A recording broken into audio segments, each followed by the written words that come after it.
Cards another hard-earned point on the road. Yeah, tough place on a Tuesday, long journey like Saturday.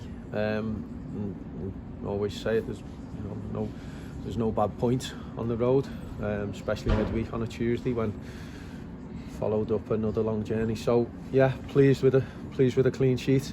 Tough game, they've got some good players, experienced players at the level, and a side that's been together for a while, and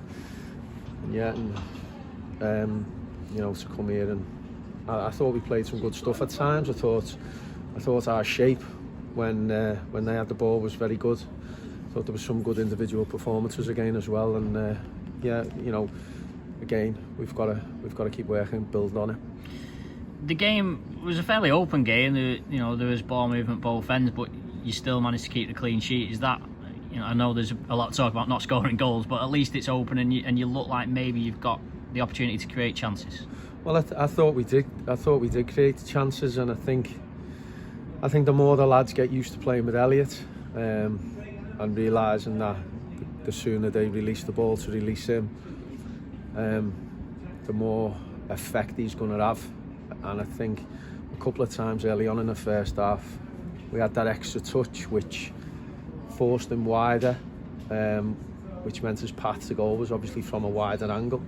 A couple of times when we went through earlier, when we passed it through their back line earlier, he was inside the width of the box, and we've got to, we'll work on that, and we'll show some clips of that, of how effective he can be, when we release him earlier, when the space is there.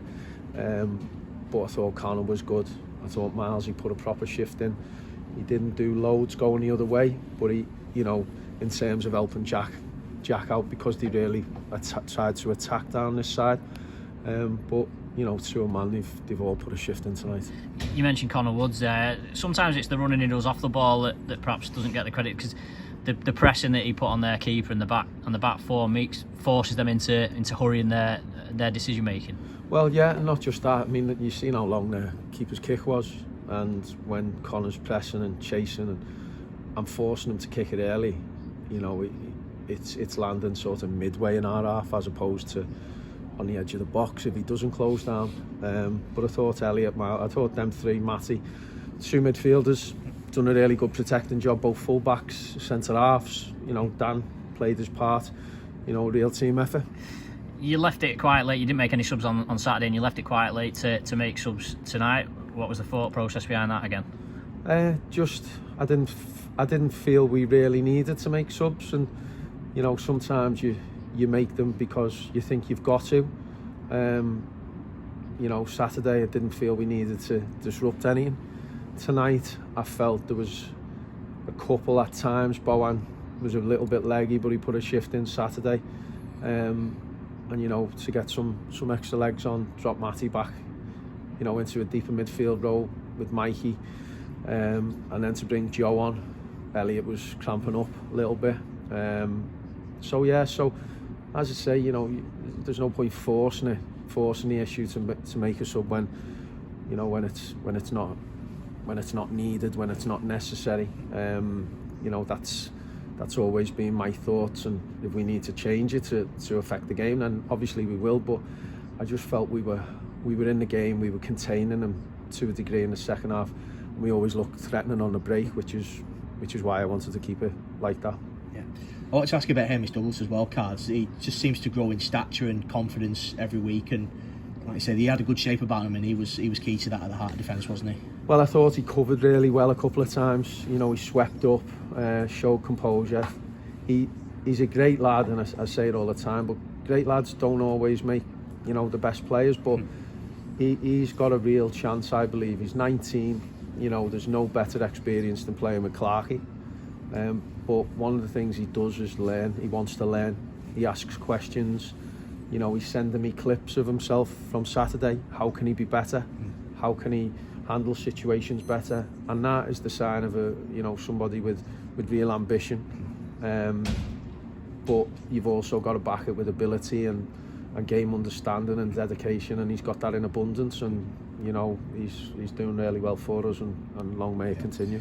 The midweek games stop now in the league, at least anyway, so like I say, you have got a lot of new blood in this squad, so do you think that extra training time is going to come in really handy now in this lead up to Christmas? Yeah, because, you know, like you say, there's 3 new lads in. Jack and Elliot have trained a little bit longer than Jack McCourt, but it does give us a chance to settle it down a little bit, work through a few things, because, you know, when you go from Saturday to Tuesday and it's an away game, you obviously don't get contact time with the players to do anything, so every instruction's verbal, or, you know, a little bit. I showed a few of the lads that, you know, the corners that they do, the defenders, the corners that they look for. I showed them that on the coach on the way here, because it's hard to really affect it in any other way. But, you know, you do what you can, but the training time's going to be vital for us. It always is. You know, you do well to get an hour and a quarter, you know, each training session because of the facility you've got. But, you know, it's important that we do work together, and, you know, the lads stay together. There's a real good spirit in there at the minute. Jack McCourt's really chirpy and done well in that sense with the lads, because he knows a few of them, and Elliot and Jack Hunt have really settled in well. They're not babies, even though they've come from a couple of leagues below. You know, they know what it's about, and they've experienced, you know, a little bit of success themselves in the last couple of years. So yeah, good things, and hopefully, you know, we can keep looking to add, keep looking to improve it. We know where our needs are, and we'll keep working to try and make it better. Yeah. Saturday is Chester. It's a special game for you, having spent a lot of time at Chester during your playing career, but I guess it's all business, and there'll be a big crowd, and no better time to sort of get back on the horse at home, really, is there? Yeah, you know, it's great the fans, you know, clapping the lads off there. You know, it's a long way to come on a Tuesday night. People have had work today and then got work tomorrow. You know, and it'd be good to give them something. We obviously haven't done much at home this season, which is not really being the case. Certainly, you know, when I've been here in the past, and obviously the last couple of seasons, it's always been a good place. It's always been a good feel about it, and, you know, since coming back in 6, 7, whatever, however long ago it was, you know, it hasn't been. We haven't had that, because we haven't had those results, and we haven't had those performances. You know, there's been, you know, the odd one. So we do need to get better, but we need to build on the last 2 away results. You know, people will say, "Oh, you haven't won. It's 2 draws. You play bottom league." There's no easy game, certainly away from home. But we've got to make sure that when we play at home, I said it a while ago, we've got to make sure our home form gets us up the league, and we've got to. The lads know they haven't performed at home this season. They've spoken about it themselves. You know, it doesn't have to be driven by management all the time. Lads know, and lads feel it, because they're experienced enough to know how it should be, but they're also experienced enough to know how it's been, and they want to get back to those winning ways at home.